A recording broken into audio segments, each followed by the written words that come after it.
I need to say this now, before the guilt finishes what the infected started. My name is Elliot Voss. I was a signals intelligence contractor, a civilian analyst embedded with a Joint Spectrum Operations Unit at Fort Meade. My job was interception, not the glamorous kind, not covert agents whispering into lapel mics. I sat in a windowless room for 11 hours a day, filtering anomalous electromagnetic signatures from a soup of global noise. Military shortwave, commercial satellite bleed, atmospheric skip propagation. Most of what I caught was junk, garbled maritime telemetry, pirate radio stations broadcasting conspiracy sermons from cargo ships, number stations cycling their dead-eyed litanies into the void. 6 days before the first confirmed outbreak, I caught something that was none of those things. It was April 9th, a Wednesday. I remember because my daughter Lena had texted me a photo of a drawing she'd made, a purple cat riding a bicycle, and I'd saved it as my lock screen that morning. I was running a sweep on the 3 to 30 megahertz band, tagging anomalies for a weekly audit no one would ever actually read, when a burst transmission punched through at 14.2 megahertz with a signal strength that made no geographic sense. It originated from somewhere in the mid-Atlantic, but the wattage suggested a land-based military installation. There was no known transmitter at those coordinates. I flagged it, standard procedure, logged the timestamp, the bearing, the spectral profile. Then I played it back. It wasn't voice. It wasn't data in any standard encoding. It was a rhythmic, staccato pulse pattern, grouped in clusters of 3, 5, and 7, that repeated on a 118-second cycle. I ran it against every known military, maritime, and aviation protocol in our database. 0 matches. I ran it against historical archives. Nothing. I ran a spectral decomposition and found something that dried the spit in my mouth. The signal carried a subaudible harmonic layer, almost biological in its irregularity, as if someone had encoded a heartbeat beneath the data. I called over Marcus Harlow, my shift supervisor. Marcus was ex-Navy, meticulous, perpetually skeptical. He listened to the playback with his arms folded, one eyebrow slightly raised to his default expression for everything from budget memos to fire alarms. Probably a malfunctioning HARP relay, he said, or some university project bouncing signals off the ionosphere for fun. The subharmonic layer is organic, I told him. That's not equipment noise. Then it's interference. Whale song bouncing off a submarine hull. Log it, flag it, move on. I didn't move on. After Marcus left for his 6 p.m. coffee, I copied the raw signal file to an encrypted personal drive, a violation of at least 3 protocols I'd signed in blood-adjacent ink. I took it home. I sat in my apartment in Laurel, Maryland, with Lena's purple cat watching me from my phone screen. And I fed the signal through civilian decryption software I had no authorization to possess. By 2 a.m., I'd isolated the pulse clusters. They weren't random. They followed a substitution cipher built on a prime number matrix. Elegant, almost archaic. The kind of thing a cryptographer would design if they wanted the message to be findable by anyone patient enough to look, but invisible to automated systems scanning for modern encryption. The decoded message was 17 words long. I read it 4 times. Then I closed my laptop, walked to my kitchen window, and stared at the parking lot below where a man was walking a golden retriever under a sulfur street lamp. And the world was still the world, and nothing had ended yet. The message read, Prometheus protocol activated. Primary vectors deployed. Onset window 140 hours. No containment viable. God forgive us. 140 hours, just under 6 days. I should have called someone. I should have driven back to Fort Meade and slammed that file on every desk between the lobby and the director's office. I should have done the thing that the version of me who existed before that moment would have done without hesitation. Instead, I picked up my phone. I stared at the purple cat. I called my ex-wife, Andrea, in Annapolis. It rang 5 times and went to voicemail. I hung up, erased the call from my log, and began packing a bag. That silence, that first deliberate silence, is the thing that killed more people than any virus ever could. The next 12 hours were mechanical. I moved through them the way a surgeon moves through a procedure that has gone wrong, but hasn't yet announced its failure. Controlled, detached, precise. I withdrew $9,200 in cash from 3 different ATMs across 2 counties. I drove to a storage unit in Bowie, where I'd kept a modest emergency kit since 2019. Water filtration, shelf-stable food, a trauma bag, a hand crank radio. I'd built it during the pandemic, half embarrassed, and had never touched it since. Now I loaded it into my Subaru with the quiet efficiency of someone rehearsing for a play they hoped would never open. At 6 a.m., I called Andrea again.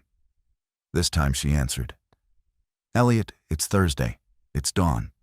"What?" "I need to take Lena for the weekend." Silence. Then, "Your weekend is next weekend." "I know. I'm asking to swap." "You can't just swap whenever you..." "Andrea." I pressed my forehead against the steering wheel. A cardinal was singing outside, absurdly beautiful. "I need to see her, that's all." She must have heard something. Not the words, but the architecture of the voice carrying them. Something load-bearing had shifted. And Andrea, whatever our failures, had always been structurally literate when it came to me. "Pick her up at 3, she said. "Have her back Sunday night." "Thank you." "Elliot, are you okay?" I told her I was fine. The second lie. Smaller than the first, but load-bearing in its own way, because it sealed the container around what I knew and locked Andrea outside it. I spent the morning buying things that would look eccentric but not alarming. Extra batteries, a camp stove, canned goods, duct tape, a paper road atlas. The kind gas stations still sell near the register, relics of a navigation era I suddenly trusted more than satellites. I paid cash for everything. I spoke to no one beyond transactional necessity. At 2:47 p.m., I parked outside Andrea's townhouse in Annapolis. Lena came out the front door wearing a backpack shaped like a ladybug. And the sight of her, 7 years old, sandy hair in a lopsided ponytail, one sock higher than the other, punched through every layer of operational detachment I'd built. "Dad!" She ran across the lawn. I caught her mid-leap, and her arms went around my neck, and I held her there for 3 seconds longer than usual. "You smell like car," she said. "I've been driving." "Where are we going?" "I thought maybe we'd go see Grandpa's cabin." She pulled back, eyes wide. My father had left me a property in the Blue Ridge foothills west of Charlottesville. A 2-room hunting cabin on 40 acres of mixed hardwood, accessible by a single unpaved road. We'd gone twice before. Lena remembered it as the place with the woodpecker that sounded like a typewriter. "Can we look for the woodpecker?" "We can look for the woodpecker." Andrea appeared on the porch, arms crossed, reading me the way she always had, with fluency and without mercy. "The cabin? That's a 3-hour drive, Elliot. She loves it up there." I thought fresh air, some hiking. "You hate hiking." "People change." She studied me. I watched her assembling the evidence. The urgency, the dawn phone call, the spontaneous cabin trip, and arriving at the wrong conclusion. I could see it land. She thought I'd received a diagnosis. Something medical, something terminal. The softness that entered her expression nearly broke me because it was the exact compassion I was exploiting. "Drive safe," she said. "Call me when you get there." I loaded Lena into her booster seat. She chattered about a boy named Desmond who'd eaten a crayon at school, and about the life cycle of a monarch butterfly, and about whether fish had dreams. I drove west on Route 50, watching the Annapolis skyline shrink in my mirror, and I did the math again. 140 hours from the timestamp of the signal. I'd burned 19. That left 121. 5 days. The world had 5 days left, and the only person I'd chosen to save was sitting behind me, debating the interior lives of fish. I didn't turn on the radio. I couldn't bear to hear the world still functioning. The cabin was exactly as neglect had shaped it. A plywood porch buckled by frost heave. A rusted propane tank listing against the south wall like a drunk leaning on a lamppost. Inside, mouse droppings on the counter, a calendar frozen on August 2021. The stale geometry of a place that had been holding its breath for years. Lena didn't care. She found a pine cone on the porch, named it Gerald, and introduced it to the woodpecker sound coming from somewhere in the tree line. I unloaded the car in 4 trips, stacking supplies in the back bedroom with a precision that felt liturgical. Water filtration in the northeast corner. Food stores along the west wall, organized by caloric density. Batteries and the hand-crank radio on a shelf beside the window where signal propagation would be strongest. I told myself I was being responsible. A father protecting his child. But the inventory itself was a confession. I'd brought enough for 2 people for 45 days. Not 3. I hadn't packed for Andrea. That first night, I made Lena mac and cheese from a box on the camp stove while the cabin's ancient electric range clicked impotently.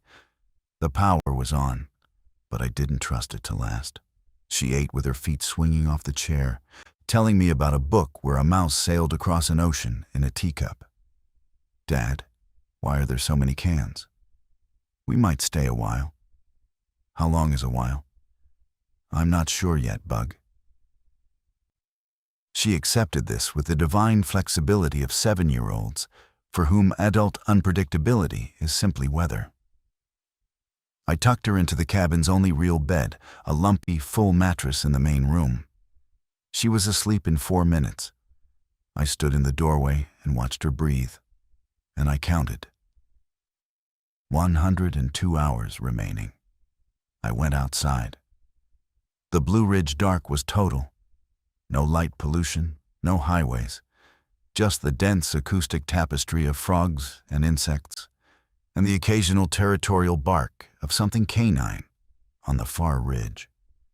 I sat on the porch steps and turned on the hand-crank radio, scanning frequencies with the discipline of a decade of professional habit. Commercial bands were normal. News cycles churning their usual anxieties. Political, economic, meteorological.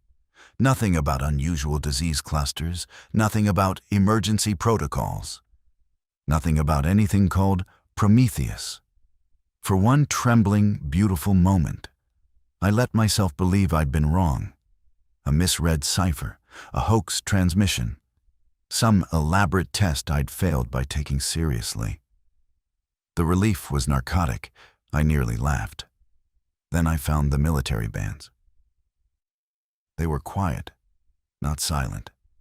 Silence would have been normal for some frequencies at that hour. They were actively quiet. The kind of quiet that happens when every channel has been told to hold. I recognized the pattern from 2 classified exercises I'd monitored in 2022. A coordinated communication lockdown preceding a major operational deployment. Someone had put the U.S. military's internal spectrum on a leash. I scanned NATO subsidiary frequencies.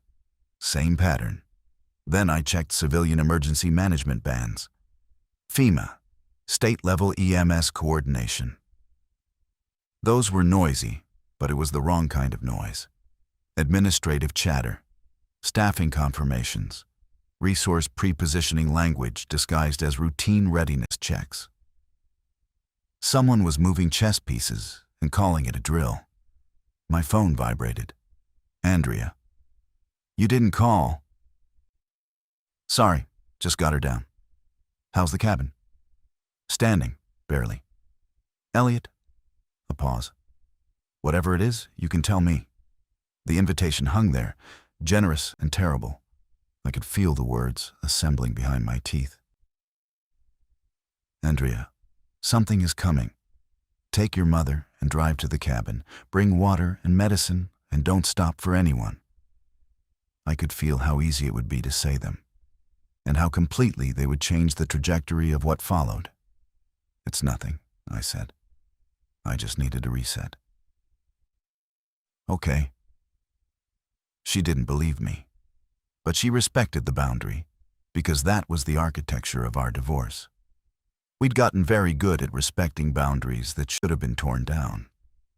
Kiss her goodnight for me, Andrea said. I will. I hung up. The frogs sang their indifferent chorus. The military frequencies held their pregnant silence. And I sat on that porch with the knowledge that I'd just made a choice I could never unmake. Not because I lacked the courage to speak, but because speaking would have required me to share the lifeboat. And I wasn't sure it could hold the weight. Day 2 at the cabin, 93 hours on my private clock. Lena and I fell into an improvised rhythm that felt almost obscenely normal. Breakfast was instant oatmeal with raisins. We hiked the logging road that switchbacked up behind the property, and she collected 13 rocks she declared were probably diamonds. We played war with a deck of cards missing the 7 of hearts. I taught her to use a compass. She taught me the names of 4 wildflowers she'd learned from a library book, only 2 of which were probably accurate. I was performing fatherhood with the meticulous intensity of someone who suspected this was the final showing. Around noon, I left Lena drawing on the porch with a box of markers and walked to the high ground behind the cabin. A granite outcropping with a sight line to the valley below and enough elevation for marginal cell reception. I checked the news feeds on my phone. There it was, small, buried. A Reuters wire item from Lisbon. Unusual hospital admissions in 3 coastal neighborhoods. Symptoms described as acute neurological disturbance with autonomic dysregulation. 14 cases. Health Ministry attributing it to a contaminated pharmaceutical shipment. I read it the way a seismologist reads a tremor report from a fault everyone assumed was dormant. 14 cases in Lisbon meant the primary vectors had landed. Onset was tracking the 140-hour window with surgical precision. By evening, the Lisbon story had been picked up by several outlets, but the framing was containment theater. Isolated incident, no evidence of transmissibility. Portuguese health infrastructure responding appropriately. Comment sections were already debating whether it was a drug interaction or a government experiment. The noise was doing exactly what noise always does, burying the signal. I sat on the porch that night after Lena fell asleep and tried to make a list. People I could call. People who might believe me. People who had the institutional leverage to do something with 17 decoded words from a dead frequency. The list was short, and every name on it carried the same problem. I'd obtained the signal through unauthorized means, decoded it with illegal software, and fled my post. Any call I made would begin with a confession and end with my credentialing being shredded. I'd be the contractor who cracked under stress, the paranoid analyst who kidnapped his daughter and ran to the mountains with canned food. And maybe they'd be right. Maybe I was exactly that. The thought circled like a bird that wouldn't land. On day 3, I drove to the small crossroads town of Braxton. Population 400, 1 gas station, one general store with a post office inside it. I needed propane. The store was run by a woman named Clarice Yoon, who had the bearing of someone who had been underestimated her entire life and had built a quiet empire from the savings. "You're the one who bought the Voss place up on Settlers Ridge," she said, not a question. "My father's." "Your father was a difficult man." She rang up the propane. "You staying long?" "A bit." "That's so." She looked past me, out the window, to where Lena was examining a display of fishing lures with academic intensity. "Cell service has been strange the last few days. Cutting in and out. Glenn over at the firehouse says it's solar activity." "Could be. Could be." She gave me change and held my gaze one beat longer than commerce required. "I keep a weather radio on in the back. Heard some odd traffic this morning. Emergency tones, but no follow-up message. Like someone opened a channel and forgot to speak." My pulse shifted. "Which frequency?" She told me. It was a FEMA regional coordination channel. The kind that only generated automatic tones when a preset activation threshold was met.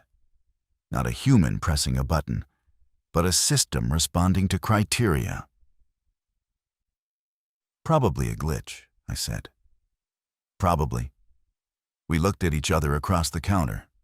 Two people fluent in the dialect of probably, both hearing what it actually meant. I drove back to the cabin with the propane and a new understanding. Whatever was coming wouldn't be stopped by mountains or distance or the carefully curated ignorance I'd built around my daughter's happiness. It would come here too. It would come everywhere. 71 hours. Day 4 broke wrong. I felt it before I had evidence of a barometric shift in the texture of the morning, the way certain birds were absent from their usual stations in the canopy. Lena slept late. I stood on the porch with instant coffee and scanned frequencies under the hand-crank radio with methodical dread. Commercial news had changed overnight. The Lisbon story had replicated. Sao Paulo, Mombasa, Incheon. Each report used identical clinical language, acute neurological disturbance, and each attributed the cases to local causes. Food contamination in Sao Paulo, industrial chemical exposure in Mombasa, a pharmaceutical recall in Incheon. The explanations were geographically specific and mutually contradictory, which meant they were coordinated. Someone was distributing cover stories the way you distribute sandbags, not to stop the flood, but to buy time. I found something worse on the amateur radio bands. Ham operators across the eastern seaboard were reporting cell network irregularities, dropped calls, text messages arriving hours late or not at all. One operator in Richmond described a 15-minute total blackout on all commercial frequencies at 3 a.m., as if someone had briefly turned off the lights to rearrange the furniture. Lena came out in her pajamas, holding Gerald the pine cone. "Dad, the birds are quiet." "They're sleeping in." "Birds don't sleep in. They're diurnal." I looked at my 7-year-old. "Where did you learn the word diurnal?" "Ms. Patterson. It means they're active during the day. So if they're quiet, something scared them." I made her breakfast and told her the birds were probably just being lazy, and she gave me the look she'd inherited from Andrea, the one that said, "I know you're managing me, and I'm allowing it for now." At 10 a.m., I drove to Braxton again. The general store was open, but Clarice was standing outside, arms folded, watching the road. "Internet's down," she said, "since 7 this morning." "Phone?" "Spotty. My daughter in Roanoke got half a text through. Something about hospitals." A truck pulled into the gravel lot. A man I hadn't seen before. Rangy, mid-50s, wearing a canvas jacket and the kind of purposeful calm that comes from either deep competence or practiced deception. He nodded at Clarice. Clarice. Wade. He glanced at me. Who's this? Voss's boy. He's up on the ridge. Wade Fenton, I'd learned, ran a small cattle operation on the far side of the valley. Former Army, 82nd Airborne. 2 deployments, now raising Black Angus and minding his own carefully patrolled perimeter. He'd come for diesel and information, in that order. "Do you hear anything on the scanner?" he asked Clarice. Emergency tones again. 4 bursts since dawn. No voice follow-up. Wade absorbed this the way a farmer absorbs a hail forecast, with resignation structured around preparedness. He looked at me again, and this time the look was architectural. He was measuring load-bearing capacity. "You military?" he asked. "Contractor, signals work. You know what those tones mean?" I did. Automated emergency alert system tones without voice follow-up meant one of 2 things. Either the system was malfunctioning, or the message that was supposed to follow was being suppressed by someone with override authority. But telling Wade that would open a door I wasn't ready to walk through. "Could be a system test," I said. Wade smiled, thin as a wire. "Buddy, I've heard system tests. They come with a voice that tells you it's a system test. That's the whole point." He bought his diesel, exchanged a few more words with Clarice about the irregular cell service, and drove off in his truck with a wave that felt like a bookmark. "We'll continue this conversation later." I sat in my car in the lot, engine off. Clarice went back inside. A dog I didn't recognize trotted across the road and paused to look at me as if I were a problem it was still deciding how to categorize. 54 hours. The window was closing with the mechanical inevitability of a blast door on a timer. And I was sitting in a gravel parking lot in rural Virginia, holding a secret that was about to become worthless, not because someone would discover it, but because the event itself would render foreknowledge meaningless. The only value my silence still held was the fiction that I was an ordinary father on an ordinary trip. The first confirmed domestic case broke through the suppression at 4:17 p.m. on a Friday, not through official channels. Those were still locked in their coordinated muteness, but through a cell phone video uploaded to a platform faster than anyone could scrub it. Atlanta. A man in a hospital parking garage attacking 2 paramedics. The footage was 19 seconds long, shot from a car window by someone whose narration consisted entirely of the word "no," repeated with escalating conviction. The man moved wrong. That was the consensus that coalesced in the comments within minutes. Not that he was violent, not that he was frightening, but that his body was operating under a different set of instructions than a human nervous system should accept. Joints hyperextending, weight distribution shifted forward, an economy of motion that was brutal in its efficiency and alien in its mechanics. The video was down in 12 minutes. In 13, it was mirrored on 30 platforms. By the time I saw it, sitting on the cabin porch while Lena napped inside, scrolling on the thin thread of cell service the ridge still permitted, it had been viewed 4 million times. I watched it once. I didn't need to watch it again. I'd spent 11 years studying signals, and I knew what a signal looked like when the noise could no longer contain it. Within the hour, the architecture of public denial began to fracture along predictable lines. Official statements used the word isolated 17 times in the first wave of press conferences. The CDC referenced a novel neurological pathogen under active investigation. The president issued a statement urging calm. Cable news split immediately into camps. Bioterrorism, pharmaceutical accident, government experiment, divine punishment. Everyone was talking. Nobody knew anything. The signal-to-noise ratio collapsed to 0. I called Andrea. Straight to voicemail. I called again, a 5th time. On the 6th, a text came through, fragmented by the deteriorating network. Hospital's full. What is happening? Call me. I called. It connected barely. Elliot, what is happening? There are sirens everywhere. I can see smoke from the harbor. Andrea, listen to me. Pack a bag. Water, food, medicine. Get in the car. Drive to the cabin. What? Why would I? Don't stop for anyone. Don't go to your mother's. Don't go to a shelter. Drive to the cabin. Route 29 to 33 West. You know the way. Elliot, you're scaring me. Good. Be scared. Be scared and drive. A pause. Static.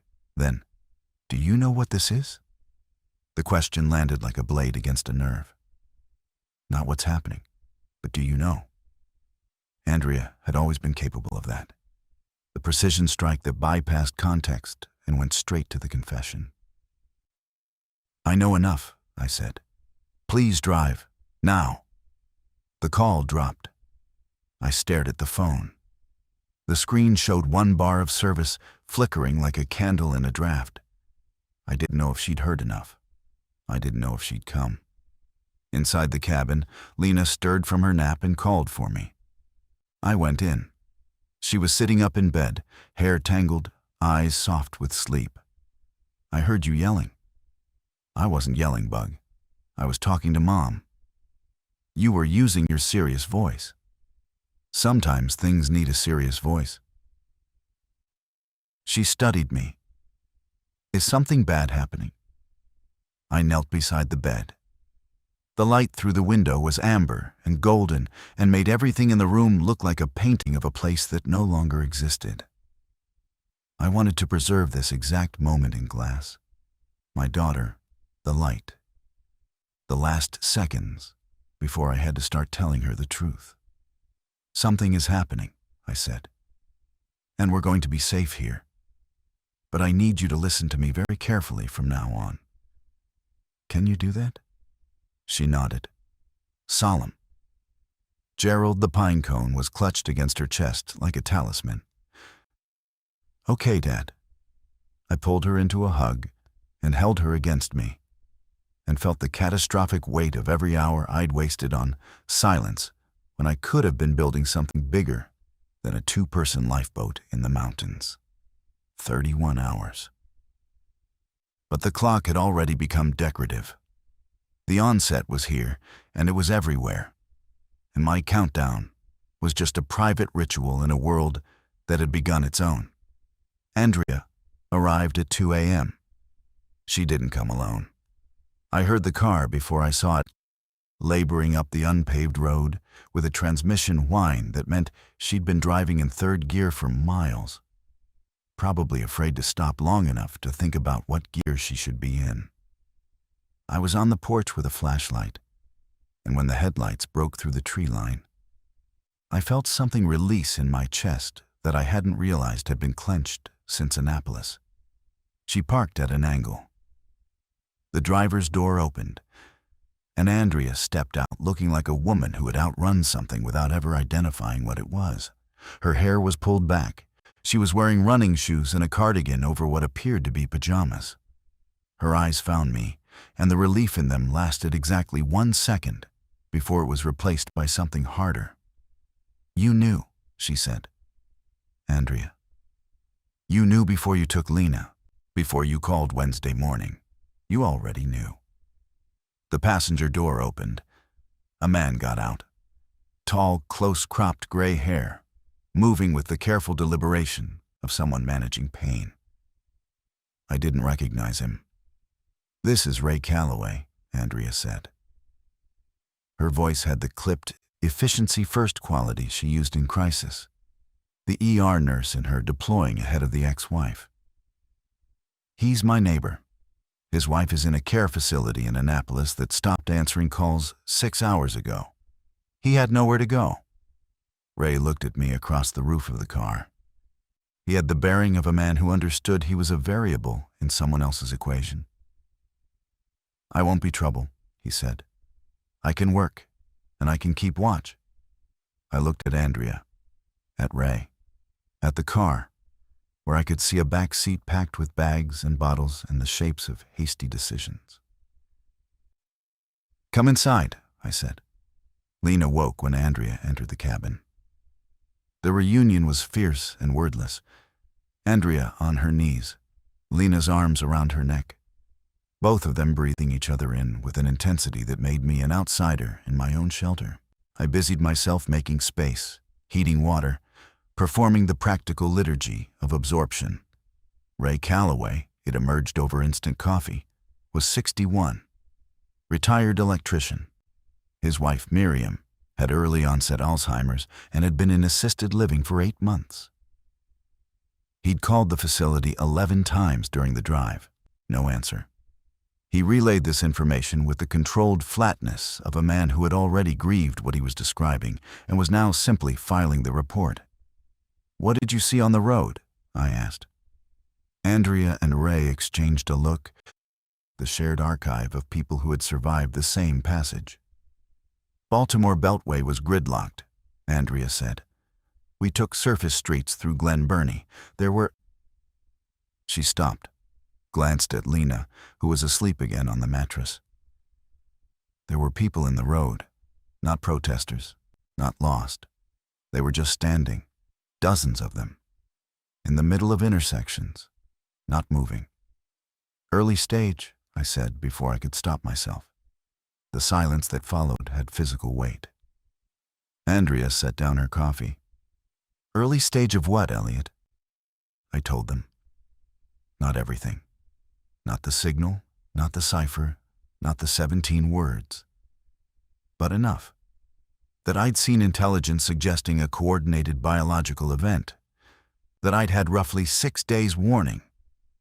That I'd used those 6 days to extract my daughter and fortify a cabin for 2. Andrea absorbed this with the systematic calm of a woman who processed trauma in triage order. First the facts, then the priorities. Emotions filed for later. A later that, in my experience, always eventually arrived with compound interest. "You had 6 days," she said. "And you told no one." "I told you, on the phone. You told me to drive. You didn't tell me why. You didn't tell me 6 days ago, when telling me might have meant something. When I could have warned my mother, my colleagues. When the hospital could have prepared. If I'd told you 6 days ago, you'd have thought I'd lost my mind. Maybe. But that should have been my choice to make. She was right. I knew she was right. And the knowledge sat between us like a third person in the room. Someone neither of us wanted to acknowledge, but both of us could see. Morning brought clarity of the worst kind. The internet was gone entirely. Cell service had died at some point during the night. Not degraded, not spotty, but severed. The hand-crank radio became our single thread to the world. And what it carried was a tapestry of collapse. FEMA's automated emergency alert system was cycling a pre-recorded message on a loop. Shelter in place, avoid contact with symptomatic individuals, await further instructions. The message was 60 seconds long and repeated every 3 minutes. It had the cadence of something designed for a hurricane. Orderly, procedural, finite. It had no vocabulary for what was actually happening. Ham radio operators filled the spaces between. A man in Staunton reported that Interstate 81 was impassable, cars abandoned in both lanes, some with doors standing open, as if the drivers had simply decided mid-journey that being inside a vehicle was no longer tolerable. A woman in Harrisonburg described a coordinated military convoy moving south on Route 11, followed by helicopter activity she couldn't identify. A teenager in Lexington, voice cracking, said his family had locked themselves in the basement, and something was trying the door handles on the first floor. Not pounding, trying. With fine motor precision. That detail. The door handles. Changed the texture of fear in the room. Andrea looked at me. Ray looked at the windows. They can use their hands, Andrea said. The footage from Atlanta showed coordinated movement, I said. This isn't a rage pathogen. It's a repurposing. The motor cortex is intact, maybe enhanced. Enhanced, Ray repeated. The word seemed to offend him personally. I spent the morning on operational triage. The cabin had 2 entry points, a front door with a deadbolt that a motivated teenager could defeat, and a back door with a hook latch that was essentially decorative. Windows were single pane, no bars, no shutters. We were sheltered, not fortified. Ray proved himself within the first hour. He assessed the electrical system with professional fluency, identified the breaker box, tested the well pump, and proposed a rainwater collection backup using the gutter system and 2 plastic bins he found in the shed. His hands moved with the automatic confidence of craft, the way mine moved across radio dials. Power's on a rural co-op grid, he said. When that goes, and it will, the well pump dies. After that, we're on what we can collect and filter. Andrea organized the medical supplies she'd brought. An ER nurse's go bag, it turned out, which she kept in her car at all times. Suture kits, broad-spectrum antibiotics, hemostatic gauze, an EpiPen. She laid everything on the kitchen table with the practiced economy of someone who had triaged worse than this, though never outside a building with fluorescent lights and a code team down the hall. Lena watched all of this with the focused attention of a child who has recognized that the adults have shifted registers and is now collecting data without asking questions. She sat on the bed, drawing with her markers. When I checked on her at noon, she'd drawn the cabin, recognizable by its lopsided porch, surrounded by trees. In the trees, she'd placed small figures, not people, something else.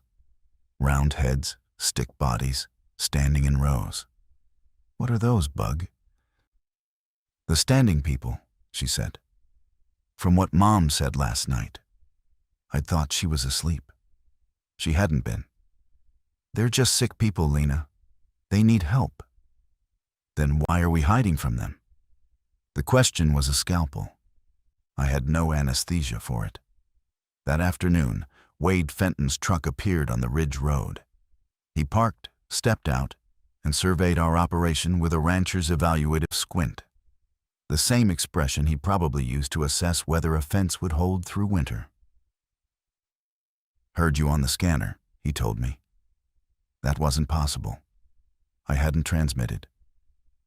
He read my confusion and clarified. Clarice has a scanner. She's been listening to your receive frequencies. Figured out where you're tuning. Smart woman.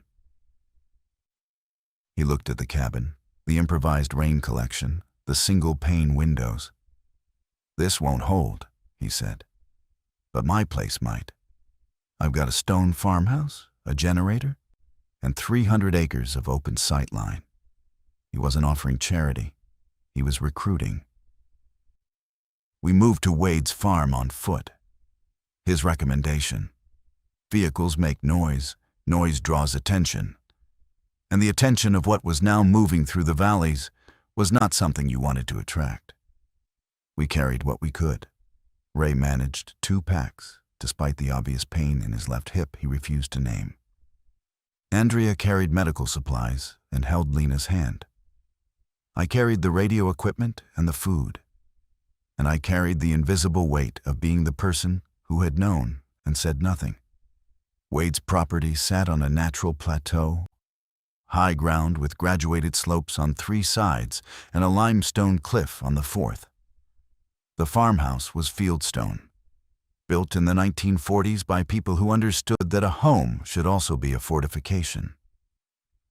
The walls were 18 inches thick. The windows were narrow and deep set. A root cellar beneath the kitchen offered a secondary shelter. The generator ran on a propane tank that Wade estimated held 3 weeks of intermittent power. Not luxury, Wade said as we entered. Functionality. Inside, Clarice Yoon was already there. She'd closed the store. Or rather, the store had closed itself when the last customer failed to come, and walked the 4 miles to Wade's place, carrying a backpack and the weather radio that had first whispered to her that something was wrong. Brought inventory lists for the store, she said. If we need to go back for supplies, I know exactly what's on every shelf. Our group was now 5 adults and 1 child. Wade, the soldier rancher. Clarice, the merchant strategist. Ray, the electrician with a ghost wife. Andrea, the nurse who had driven through the threshold of the old world into whatever this was. Me, the signals man whose signals expertise was both our greatest asset and our original sin. And Lena, who had started drawing the standing people from memory with an accuracy that disturbed everyone who saw her sketches. We established watches that first night. Wade took the initial 4 hours. I took the second shift. The farmhouse had a widow's walk, a small railed platform on the roof, originally ornamental, now repurposed as an observation post. From there, with a pair of binoculars Wade pressed into my hands, I could see the valley below. There was no moon. The darkness was absolute, except for a single point of light moving along Route 33. A car, driving without headlights, navigating by memory or faith. I watched it until it disappeared behind a ridge. Then the valley was empty, and the silence was the kind that only happens when every living thing is holding still at once. At 3 a.m., that silence broke. It started as a sound I couldn't categorize. A rhythmic percussion from somewhere in the eastern tree line, steady as a metronome. Too regular for an animal, too slow for a machine. I raised the binoculars and scanned the forest edge, and for 2 minutes I saw nothing. Then movement. A figure emerging from the trees at the base of Wade's eastern slope. Then another. Then 4 more. They moved in single file, evenly spaced, ascending the slope with the steady, unhurried pace of a patrol. Not running, not stumbling, walking with the disciplined economy of energy that suggested something worse than rage, something that planned. I counted 9 before I went downstairs and woke Wade. He came to the widow's walk, looked through the binoculars for 10 seconds, and said, "They're following the cattle path." What? That's the path my herd uses to get to the upper pasture. It's the most efficient route up this slope, and they found it in the dark. We watched them climb. 9 figures, evenly spaced, moving with synchronized cadence. They reached the fence line at the edge of the pasture. 3-strand barbed wire, 4 feet high, and stopped. All 9, simultaneously. They stood there, facing the farmhouse, perfectly motionless, for 11 minutes. Then they turned, single file, and descended back into the trees. Wade lowered the binoculars. They were mapping us. Reconnaissance. You've seen this before? In signals work? Not from anything biological. He looked at me in the dark. I could feel the shape of his next question before he asked it.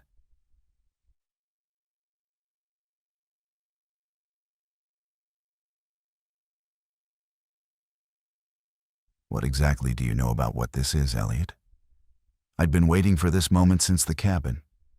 I just hadn't expected it to arrive in the dark, on a rooftop, with the smell of cattle and pine, and the fading footfalls of something that was learning our terrain. I told Wade everything at dawn. Not the abbreviated version I'd given Andrea. The whole architecture. The signal at 14.2 megahertz. The prime number cipher. The 17 words. The subharmonic heartbeat embedded beneath the data. My unauthorized copy. My illegal decryption. My 6 days of silence. We were in the kitchen. Clarice was making coffee on the camp stove. She'd brought actual ground coffee from the store, a luxury that already felt archaeological. Andrea was checking Ray's blood pressure with a manual cuff. Lena was drawing at the table, absorbed in a world of colored lines. Wade listened without interrupting. When I finished, the silence lasted longer than was comfortable. Clarice spoke first. Prometheus Protocol. You're saying someone made this? The message implies a deliberate deployment. Primary vectors deployed isn't the language of a natural outbreak. And no containment viable, Clarice continued. They knew before it started that it couldn't be stopped. Which means it was designed not to be stoppable, Ray said from the corner, his blood pressure cuff still on his arm. Everyone looked at him. He shrugged. I'm an electrician. I know design intent. If you build a circuit without a breaker, it's because you don't want it to stop. Andrea finished with the cuff, folded it, and set it in her bag with practiced calm. Then she turned to me. How many people could you have warned in 6 days, Elliot? Andrea, I'm not being rhetorical. I want you to answer the question. You had contacts in intelligence, military connections.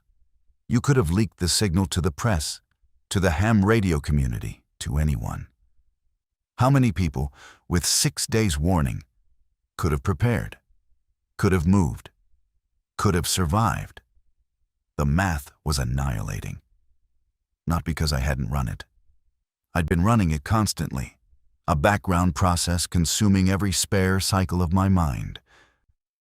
But because Andrea was forcing me to run it in public, in the kitchen, with my daughter drawing at the table and the smell of coffee and the morning light, making everything sharp-edged and accountable. I don't know, I said. Thousands, maybe tens of thousands. If the signal had been taken seriously, if anyone had believed me. If, Andrea said. That's the word you used to justify it. Too many ifs. So you chose certainty instead. Certain safety for your daughter. Certain silence for everyone else. I chose Lena. You chose Lena over the possibility that other parents might also want to choose their children. The sentence hung in the kitchen like smoke. Clarice looked at the table. Wade studied his hands. Ray removed the blood pressure cuff and rolled his sleeve down with the meticulous focus of a man who desperately wanted to be anywhere else. Lena looked up from her drawing. What did you choose, Dad? I knelt beside her. I chose to keep you safe, Bug. Is that bad? Some people think so.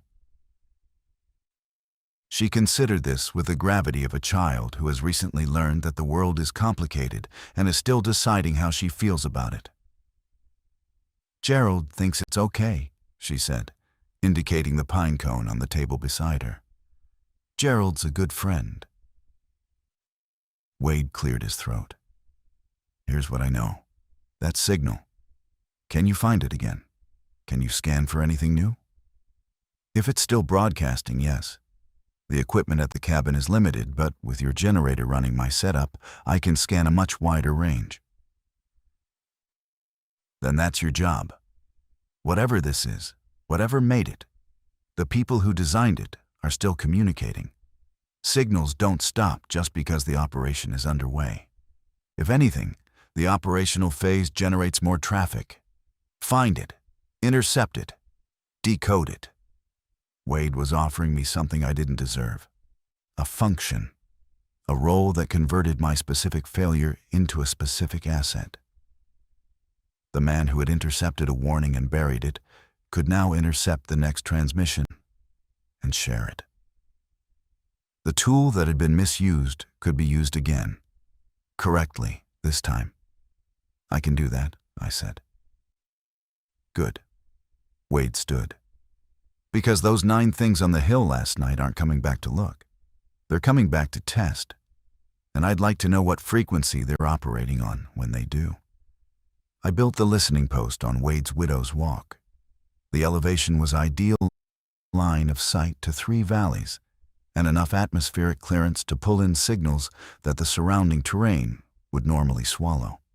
I rigged the hand crank radio alongside a broader spectrum receiver I'd assembled from components in Ray's electrical toolkit and spare parts from Wade's workshop.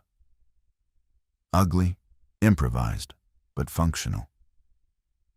A signals intelligence station held together with solder and repurposed cattle fence wire. For 3 days, I listened. The military bands had gone from disciplined silence to fragmented chaos. Units were communicating in the clear. No encryption, no protocol. Just voices calling into the void for command structures that had either collapsed or retreated beyond radio range. I heard a National Guard sergeant in Charlottesville requesting extraction for a unit pinned in a school gymnasium. I heard a Coast Guard operator in Norfolk cycling a distress call every 4 minutes, with the mechanical persistence of someone who had stopped expecting a response, but he couldn't stop transmitting. I heard a child. Couldn't have been more than 12. On a family radio channel, asking if anyone could hear him, repeating his address in Winchester, saying his parents weren't waking up. I logged everything. Frequencies, timestamps, content summaries.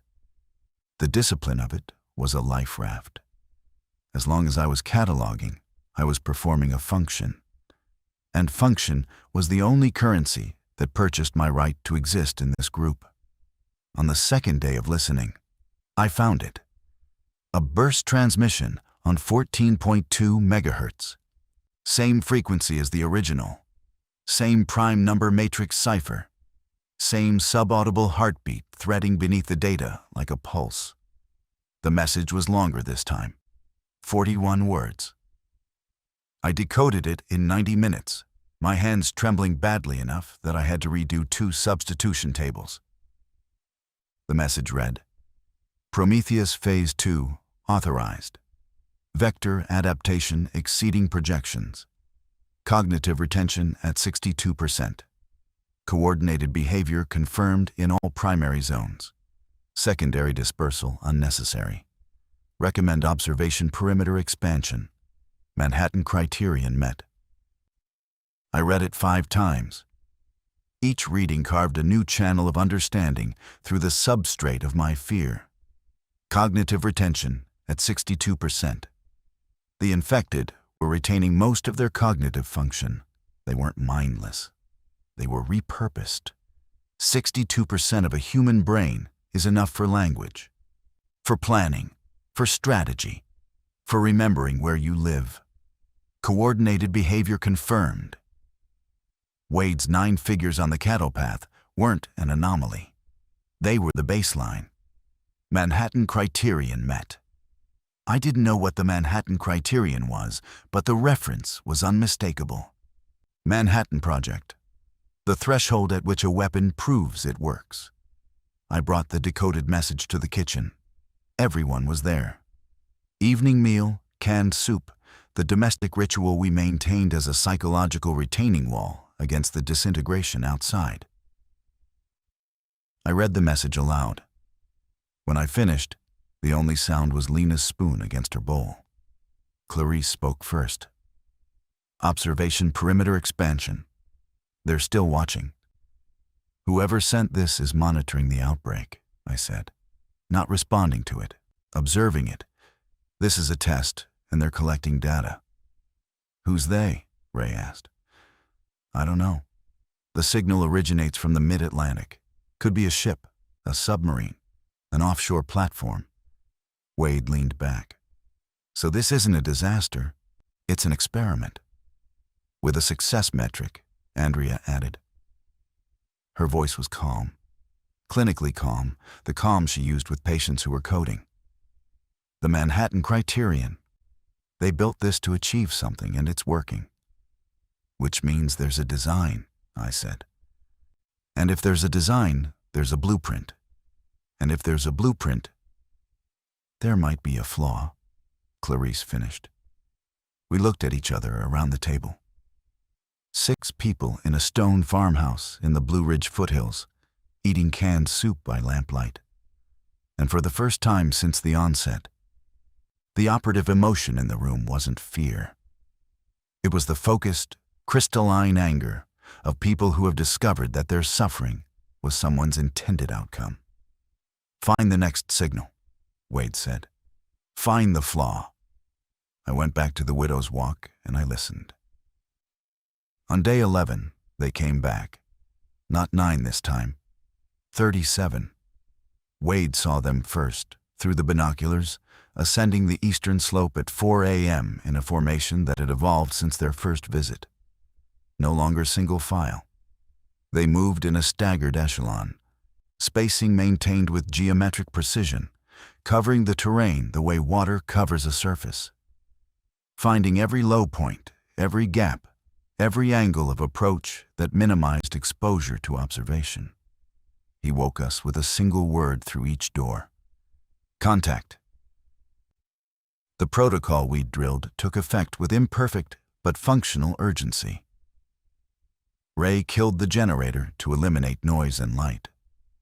Andrea gathered Lena and took her to the root cellar with the medical supplies and 3 days of water. Clarice positioned herself at the back windows with the binoculars and a detailed sketch map of the western approach she'd drawn on day 8. Wade took the front.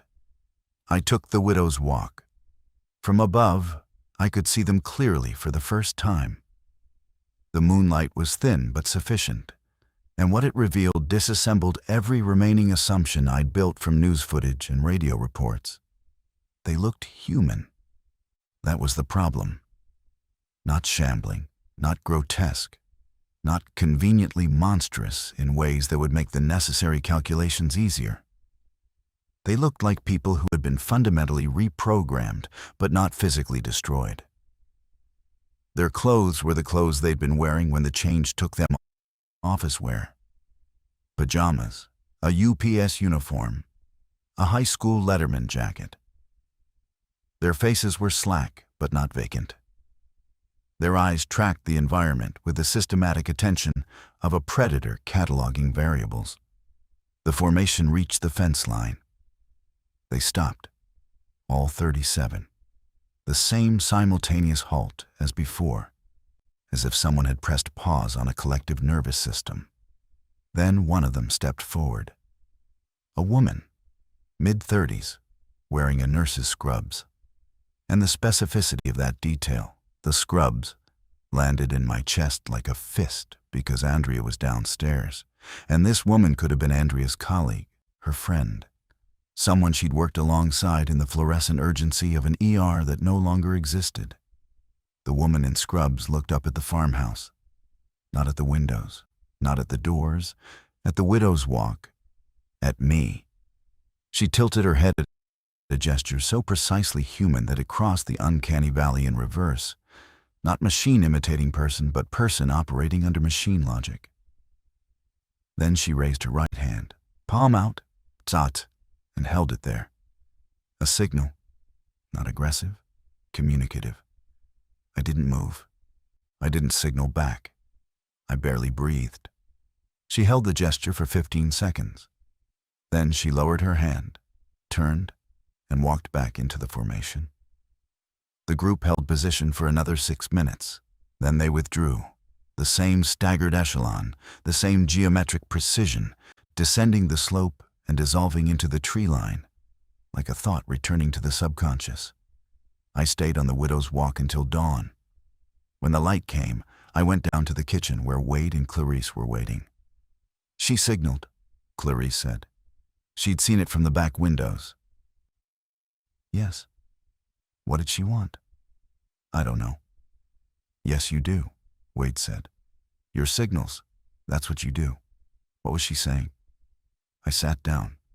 My hands were shaking, not from cold, not from fear, but from the specific vibration of a paradigm failing under load. Every model I'd built, interceptor, decoder, analyst, was predicated on a binary.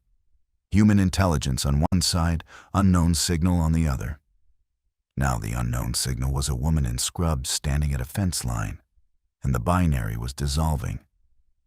and I didn't have a framework for what replaced it.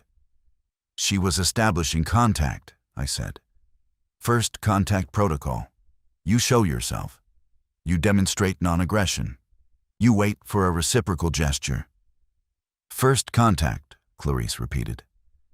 You're talking about them like they're 62% cognitive retention, I said. That's the number from the transmission. 62%. That's enough to remember language, tactics, social protocol. It's enough to remember who you were. The room was very quiet. It's enough, I said, to try to communicate. The debate that followed was the most important argument any of us would ever have. And it happened over cold canned peaches in a stone kitchen with a 7-year-old drawing at the table. Wade's position was architectural. The farmhouse was a defensive position. And you don't open a defensive position to an unknown force, regardless of what gestures that force makes. The fence line was a boundary. The boundary held. End of analysis. Ray's position was pragmatic. Even if the woman in scrubs was attempting communication, there was no framework for meaningful exchange. What would they negotiate? What terms could be established between a group of survivors and a collective of cognitively repurposed humans whose design intent remained unknown? Clarice asked the question no one else would. What if some of them want help? The room shifted. It was a tectonic question, one that restructured the moral geology of everything we'd assumed. If the infected retained 62% of cognitive function, they retained the capacity for distress, for awareness of their own condition, for wanting it to stop. The woman in scrubs hadn't attacked. She'd raised a hand. Andrea, who had come up from the root cellar with Lena once the all-clear was given, said, "In the ER, we had patients with severe neurological events, strokes, seizures, traumatic brain injuries, who couldn't control their bodies, but were fully aware inside. They could hear us. They understood. They were trapped in systems that had turned against them. You're comparing this to a stroke?"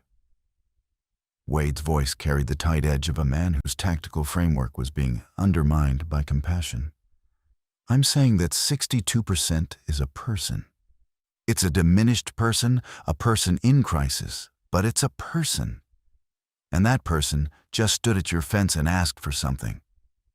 Or mapped our defenses for a second time, Wade countered. Both can be true, I said. Everyone looked at me. The signals man. The one who had intercepted a warning and let the world burn.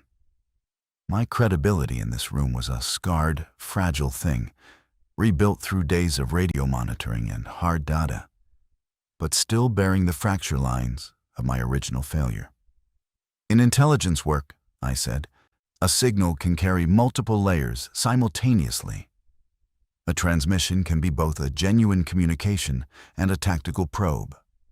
The woman's gesture might be authentic, a trapped consciousness reaching out, while the collective behavior is still operating on its programmed mandate. She's not in control of the group, but she might be trying to signal from inside it, like a hostage waving from a window, Clarice said. Exactly. Wade stood, walked to the window, and looked out at the eastern slope where the figures had appeared and withdrawn. The fence line was intact. The pasture was empty. The morning was absurdly beautiful. Dogwood blossoms, bird song, the kind of Appalachian spring that painters built careers on. Here's what I'm not willing to do, he said.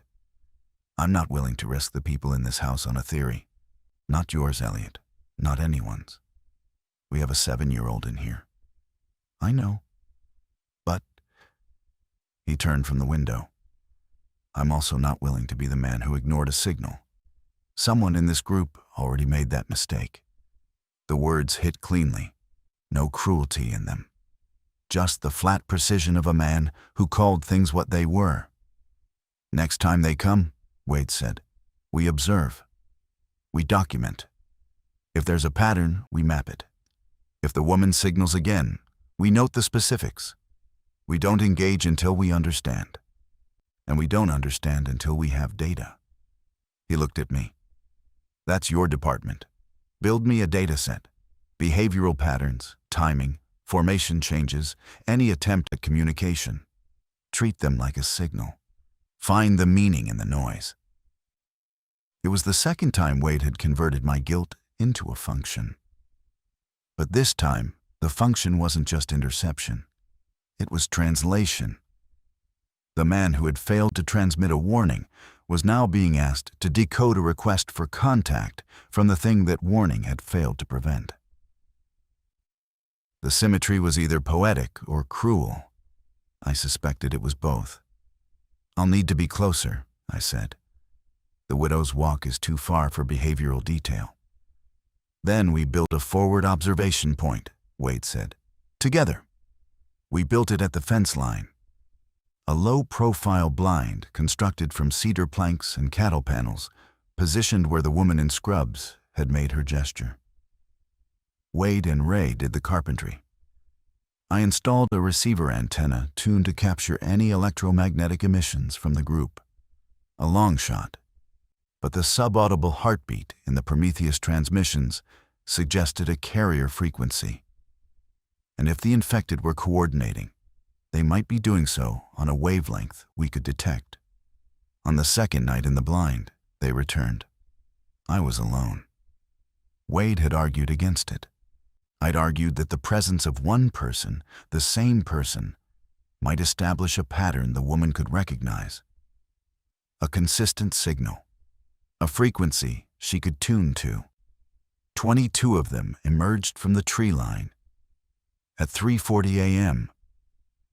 Different composition than last time, I could tell by the clothing.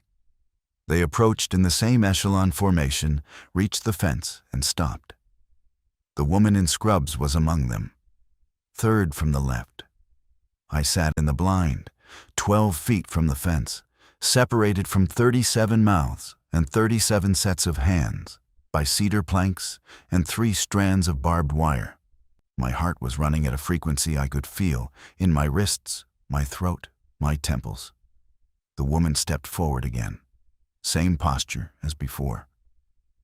She looked at the blind, at me, through the observation slit, and raised her hand, palm out, held it. Then she did something new.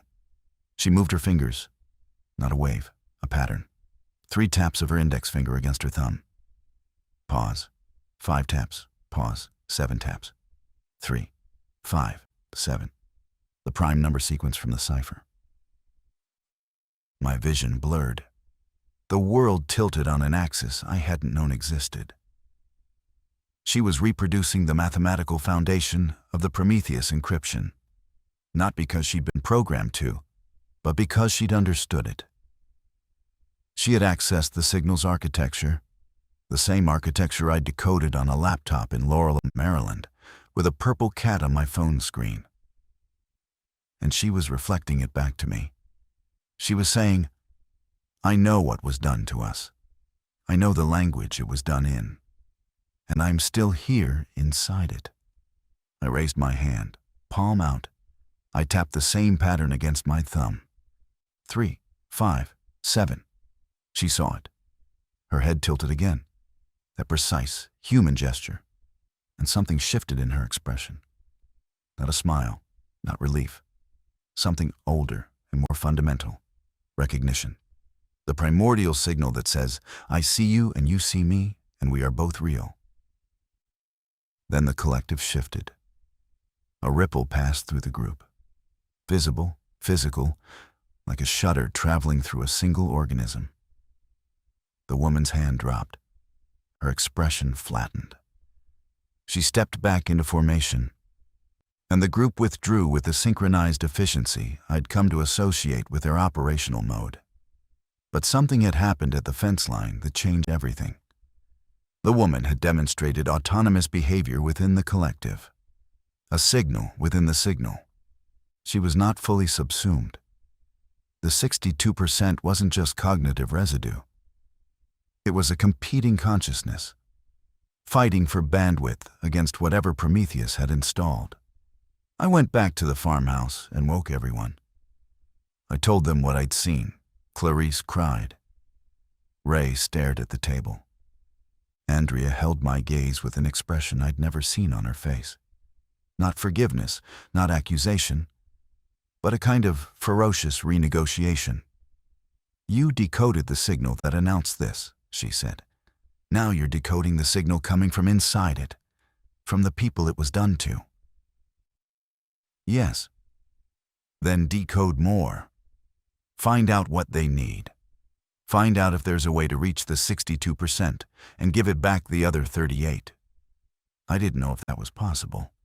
I didn't know if the Prometheus architecture had a flaw, a back door, a frequency that could disrupt whatever held the collective in synchronization. But I knew that for the first time since I'd sat in my apartment and chosen silence, I was being asked to use my skills not to protect myself, but to reach towards someone trapped in a system that had been designed to be inescapable. The cabin had been a lifeboat for 2. The farmhouse was a fortress for 6. The fence line was becoming something else entirely, a frequency, a bridge, a place where 2 signals met and recognized each other across the noise. The broadcasts from the mid-Atlantic continued for another 19 days. I intercepted and decoded each one, building a mosaic of Prometheus's architecture, its frequencies, its command layers, its assumptions about the permanence of its own design. On day 30, I found what Clarice had predicted. A flaw. Not a kill switch, not a cure, but a harmonic interference pattern that disrupted the collective synchronization for brief, measurable intervals. During those intervals, the 62% surged toward 70, 80. Individual infected stopped mid-stride, looked around, and for a span of seconds, became themselves again. It wasn't a solution. It was a crack in a wall. But walls with cracks eventually fall. I still haven't told Lena everything. She knows her father heard something and didn't speak. She knows people suffered in that silence. One day, she'll ask me to quantify the cost, and I'll have to stand in the architecture of that question without a wall to lean on. But every night, I go to the fence line. And every night, the woman in scrubs is there. And we speak in primes, the language of what was done and the language of what might still be undone. And neither of us looks away. My name is Elliot Voss. I was trained to intercept signals. Now I'm learning to answer them.